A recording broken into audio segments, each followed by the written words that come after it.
นะหลังจากที่ไปกวดไปซื้อแนวกวดเลือดแล้วให้เพิ่นกวดให้ตั้งทรงก็ขึ้นลายเมียงก็ขึ้นลายว่าเป็นตะย่านเออเราก็พากันมาอยู่ใกล้ๆนี้ห้านใสสะอาดอยู่ฮั่นหนองด้วงอันนี้อยู่เต้สองอยู่ต้นหน้าปั๊มน้ำมันปตทเต้สองขี่ไปน้อยหนึงกับสั่งเจียงรถนี่ไอ้ครับสิพากันมากวดเลือดอยู่คลินิกนี่เบิ่งเลยเนี่ยคลินิกใสสะอาดโอ้ข้ามนี่กันอันตรายนะมาก่อนโอ้มันธรรมดาดิสิขาดทางรถหลายนั่นนะ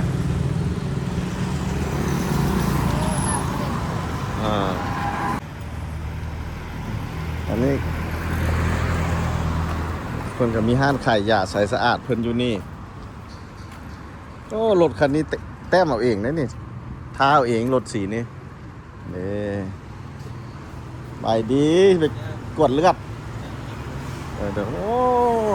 สบายดีสบายดีไปดีก็มากวดเลือดเคยมากวดหลายปีแล้วมื้อนี้ไปซื้อเนื้อกวดตังส่งแล้วตังส่งขึ้นอยู่ใส่สะอาดห้านนั่นแล้วเพิ่นแนะนำมานี่เดี๋ยวจะนั่งแหละเอามาดูที่เคยให้ในลองเบิ่ง55277085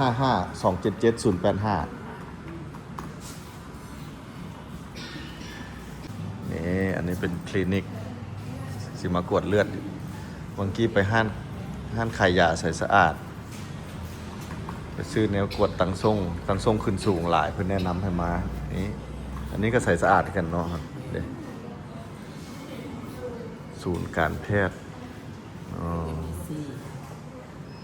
เขาก็เคยมากวดอยู่นี่แล้วหลายปีไอเสิร์ฟวัดให้ความดันเลยจ้ะทุกวัดให้ความดันแค่ความดันเลยโอ้มันมีตุกขัดเลยประเทศความดัน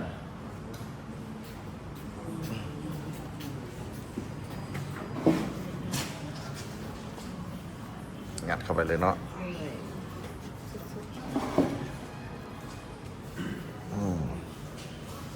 สิบอก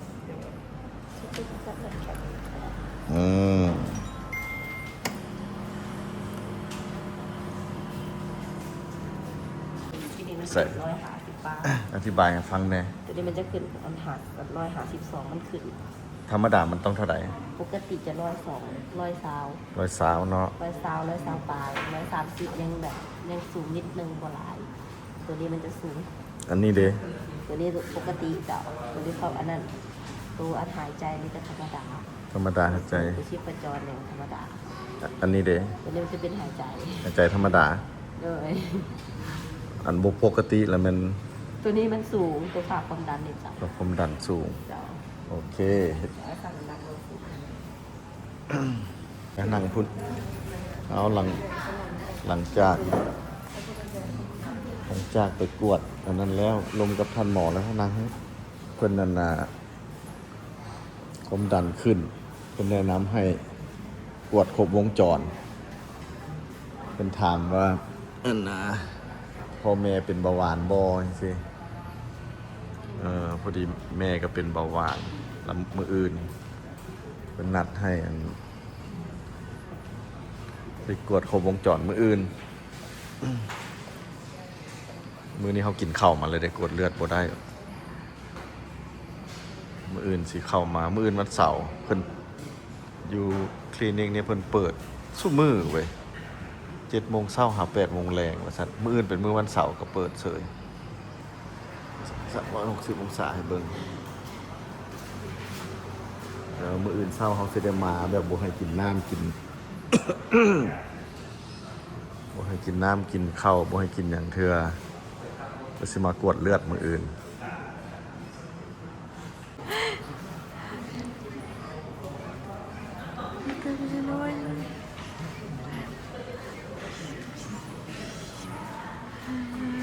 สูบยา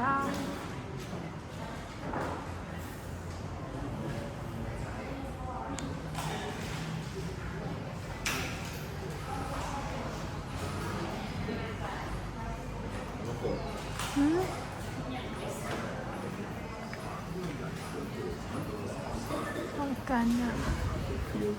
เอาใจเงิน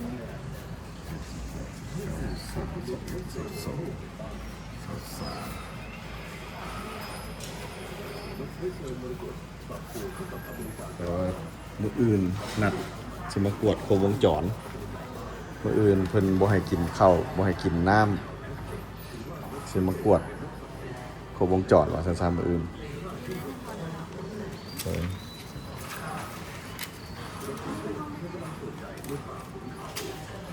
อ้าวมีอีกเหรอไหวดี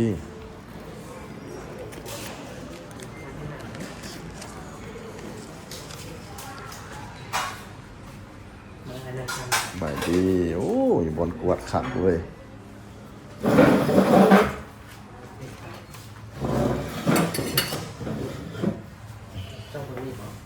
จอเลือดมื้ออื่นเพิ่นตัวจอ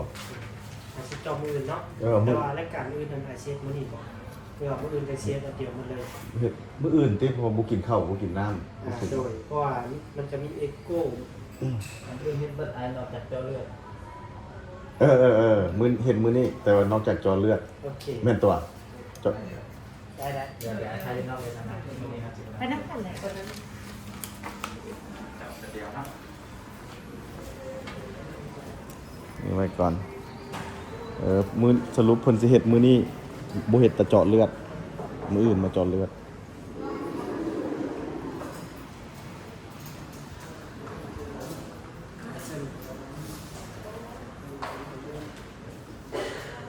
หมดก่อนติครับ